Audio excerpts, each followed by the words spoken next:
नमस्ते मित्रों। आज इस वाली वीडियो में हम बात करेंगे वैराग्य की साधना के बारे में। पहली बात तो वैराग्य होता क्या है। वैराग्य मतलब होता है फल भोग से विरक्ति। हमने कितने ही फल भोग लिए हैं बचपन से अभी तक, कितनी ही चीज़ें खा ली हैं, भोग ली हैं, देख ली हैं, हमेशा ही वो कम पड़ती हैं। हमें लगता है कि कुछ कमी रह गई, तो ये फल भोग हमें पूरी तरीके से तृप्त नहीं कर पाता। इसलिए हमें फल भोग से विरक्ति चाहिए। फल भोग से विरक्ति चाहिए और परमात्म तत्व में आसक्ति। आसक्ति किस चीज में, मतलब हमें क्या चाहिए, किसमें हम मोहित हैं। परमात्म तत्व की तरफ हम मोहित हैं, मतलब वो हमें चाहिए। तो फल भोग से विरक्ति और परमात्म तत्व से आसक्ति, ये होता है वैराग्य। अब वैराग्य जो है वो फल भोग से है। फल भोग दो प्रकार के हैं, सांसारिक और पारलौकिक। सांसारिक भोग हमें पता है कौन से हैं।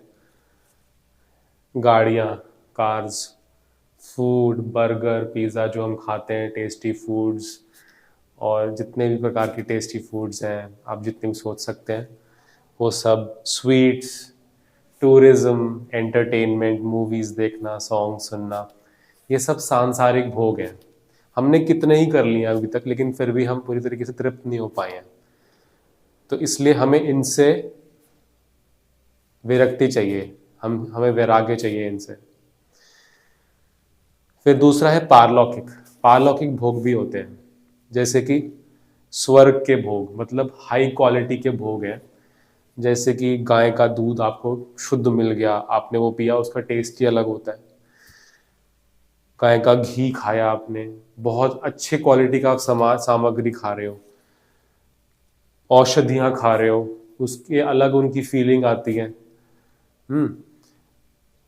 स्पिरिचुअल एक्सपीरियंसेस, जो योग साधक होते हैं उनको स्पिरिचुअल एक्सपीरियंसेस हो रहे हैं, शरीर के अंदर वो भांति भांति की एक्सटेसी और ब्लिस महसूस कर रहे हैं, तो ये एक्सपीरियंसेस हो रहे हैं। हमें ये सब भोगों से भी विरक्ति चाहिए, इनसे भी हमें अलग होना है, ऊपर उठना है, तभी हम परमात्म तत्व की ओर जा पाएंगे। इसे बोलते हैं वैराग्य की साधना, जिससे हम फल भोगों से, सांसारिक और पारलौकिक दोनों ही फल भोगों से हम विरक्त हो सकें और अलग होके देख सकें, और परमात्म तत्व जो नित्य तत्व है उसकी तरफ हम जा सकें। धन्यवाद।